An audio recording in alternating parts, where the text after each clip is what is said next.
You may have seen that video a while back that this company posted. It's basically a superhydrophobic coating that they've invented. Essentially, you can put it on concrete, wood, glass, even your clothing, and it will repel the water, mud, paint, ink, anything that you put on it, and it beads up as opposed to soaking into the fabric or the concrete. So that product is now on the market, and we've purchased some of it here so that you can see basically how it reacts to cool things and everyday things that you will use yourself. So we're going to start this out with a sock that we've basically just purchased from Walmart.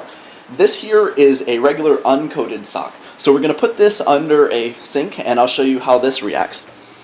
So basically this is an uncoated sock. So you can see here the water is pretty much soaking into it. And so the sock's kind of wet. Let me let that drain there. So again, this is the uncoated sock, so basically before. This here is a sock that we have coated on the inside and the outside with the superhydrophobic coating. And so we'll just show you how this reacts. I'm going to lay it over there so you can see the beads a little bit better. And so there you go. The water is, as opposed to just soaking into the sock, that sock is staying 100% dry. So it looks pretty cool. This will come in really handy if you go out trekking in the jungle or in the swamps and things like that.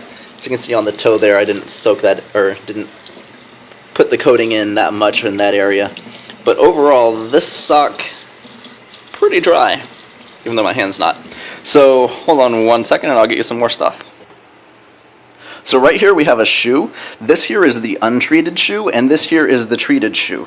Note the color difference here. Over here it's kind of a black, and this brought out the blue in the ink. So the superhydrophobic coating isn't 100% transparent. So just even there you can see. I used some old shoes just because I didn't want to test these on new ones and risk it actually damaging them. So again, as before, we're going to show what happens before and after. So before, as you can see, the water is just kind of going into the shoe, and now that shoe is soaked. Now, let's throw that aside. And here we go with the shoe with the superhydrophobic coating. The water is, let me lower that speed. Water is just beating right off. And my hand there on the inside is pretty dry. Not 100% dry because, as you can see, this shoe is designed with area for the foot to breathe. So the water is still getting through those gaps. However, my hand is much drier than with the other one, whereas you saw with the other one, and there's the water coming out right there. But with the other one, it was just completely soaking through, and this one, it beaded up most of the water there. So if you're going to do a shoe, I would recommend coating both the inside and the outside, just that way you can lift it up, dump it out, and your foot's dry. Alright, so what I've got here now is a paper towel that's been coated in the superhydrophobic coating. And this is really cool because, a paper towel is originally designed to soak up moisture and water and things like that. However, this one we've soaked in the coating, so it will actively repel the water that's placed on it. So I'm going to put this in a pot here, and you can see what happens when I pour this water on the superhydrophobic coated paper towel. So I've got a bowl of water right here, nothing special, no tricks. This pot actually has water in it from before when I was experimenting around just a few minutes ago. So put that in there, and you can see the water is already starting to bead. And just like that, the paper towel stays 100% dry. Actually, you can fold that up and then pour the water out. Voila! Actually, I want to do this one again just because it really is cool to see this. So we're going to get some more water. And here we go. Check that out.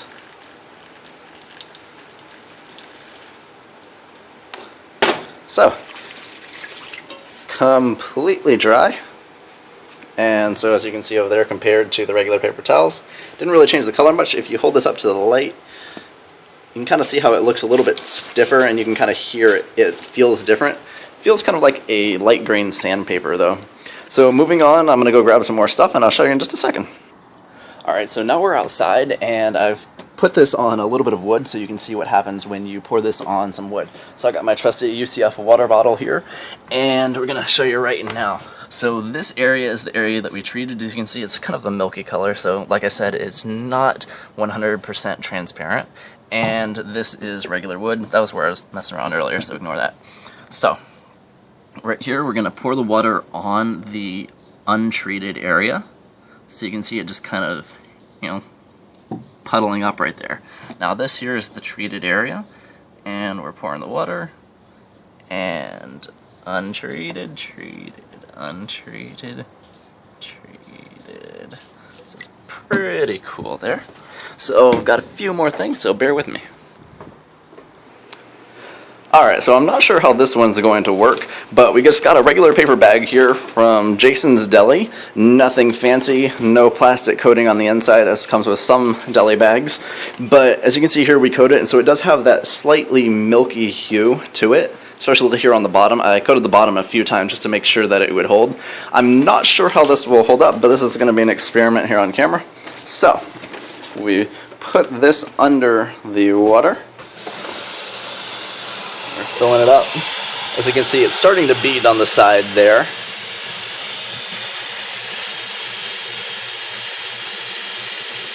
Alright, that should be good. And we pick the bag up. We've got a small leak, but actually if you look, that leak is only in the seam there where it's held together. And overall, this bag is holding water. That's right, it's a paper bag holding, as you can see the bowls there, is a pretty good amount of water. So we're going to pour this out just so I can play around with that later. And just looking back on the inside after that, you can see it looks pretty dry. There's a little bit of water beaded up, but that's about it. So now we're going to take this outside, and I'm going to show you what I did. I put some of this on my car, just because, first off, my car's a piece of crap, and I really don't care what happens to it. So I'm going to go show you what happens when you put superhydrophobic coating on different parts of your car. Alright, so we're out here at my car, and I've coated the half of the rim in the superhydrophobic coating and left half of it uncoated. So I've got a glob of mud here, and I'm going to show you basically how it reacts to being covered in mud, and this would probably apply for brake dust and anything else that goes on that as well. So here you can kind of see the haze of the coating where I put it on, and so it's got the mud here, and you can kind of see right there, that's essentially the line. I'm trying to rub it in. You have to actually rub it in for it to stick, and so basically that. Now wash it off with the water. And you just kind of get my trusty water bottle here. Boom, there you go. You can see it came off really easily. So not the best example. I grabbed a different glob of mud earlier and it made a very clear line between what was and wasn't coated, but you can kind of see it. So I'm gonna grab another glob of mud and I'll show you a different area of the car. Alright, so I grabbed a different area with some mud here, and this has a lot more rocks in it. So I'm going to rub it on there, and you can very clearly see the line of where it's not sticking up there, but it's going on there. So now I'm going to grab a little bit of this leftover mud. Over here, this panel I've coated, and this I've left uncoated. And that was basically, you can see from my experiment where I did before. Not really sticking. So, mud. Very clearly. Treated, untreated. So, now one last area. We're going to go around here to the back of the car. And here again you can see the milky haze. So you don't want to put this on your windshield or anything like that. But this area here was treated. This was untreated. So here we are with our trusty UCF water bottle. And I'm just going to show you this area first. So untreated. It behaves like that, like you would expect. I'm going down here, treated. So untreated, treated. So you can see this area is staying 100% dry, while up there it's just beading everywhere. So there you have it. That's basically the super hydrophobic coating on a bunch of different products that I found around the house here. I'm going to try it on a few more things later, and if you have any requests and things that you'd like to see it tested on, let me know, and then I'll record it for you. Have a good one.